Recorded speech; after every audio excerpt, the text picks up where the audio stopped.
Hello, beautiful people. Charlotte Conti, your health coach here. So since October is Cancer Awareness Month, I thought I'd share a little bit of my story. So 6 years ago when I went through breast cancer, one of the scariest moments of the entire journey was actually when I finished chemotherapy. And side note for chemotherapy, they say common sense isn't common. Well, chemotherapy is poison. That's how it was discovered through a bomb that actually was dropped, and they realized that the people that had the bombs dropped on them, all the lymph nodes were destroyed. So they were like, hey, what's up with this? Maybe we can use this.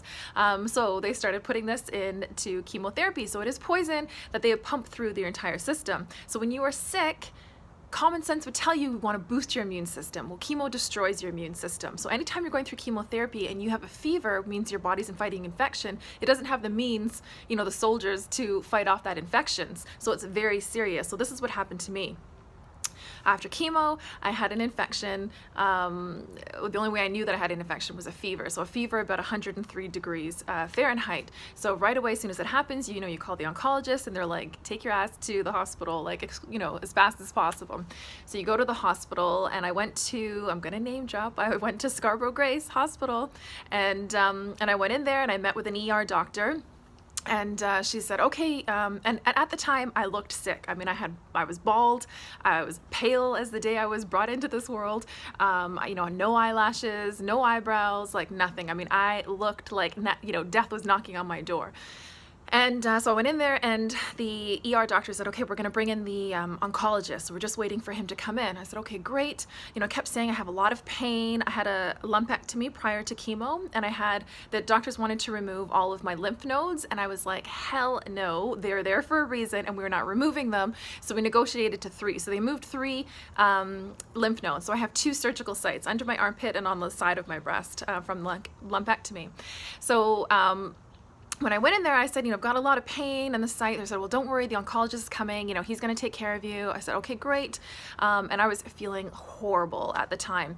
So the oncologist came in and he said, hey, do you know this guy from Princess Margaret? Do you know this guy from Princess Margaret? And I was like, no, this was my surgeon, this was my oncologist, and this was my radiologist that I'm going to meet, next week. So he said, okay, and then he left the room, and that was it.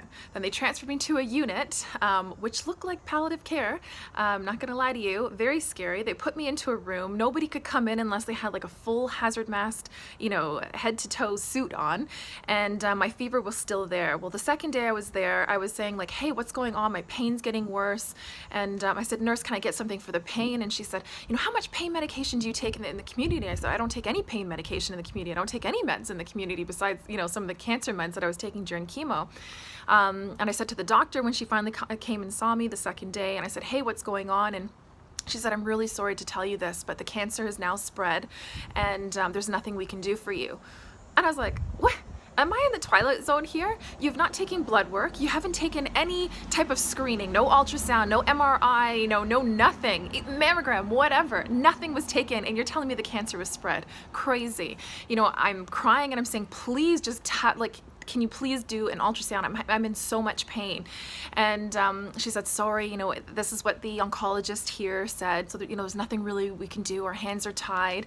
So the next day I'm like crying. I'm begging the staff, please, please just let me have some kind of screening done.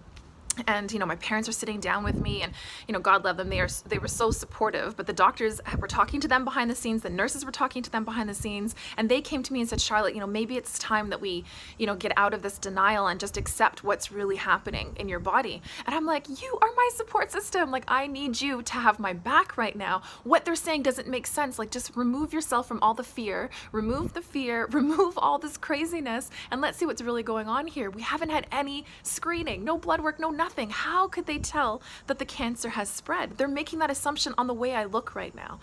And anyways, 5 days of sleeping with ice packs all over me, 5 days telling me that I was going to die, 5 days telling me they weren't sure how much time I had left, and begged, screamed, yelled, trying to get that. Finally, I had an ultrasound. I finally went down and had the ultrasound, and the tech was like, her face went white, and she said, "Why are you just having an ultrasound done after 5 days being in the hospital?" And I said, "I could not tell you. I had a massive infection from my surgical site. I needed emergency surgery that night." So this is what I'm saying, that it is so important to be your own health shiro. Trust your gut. If it doesn't make sense to you, listen to that voice and act on it. You are worth it. Your body knows. So listen up to that. All right. I look forward to sharing more of my my journey and my healing journey, most importantly. All right. Bye for now, you guys. Take care.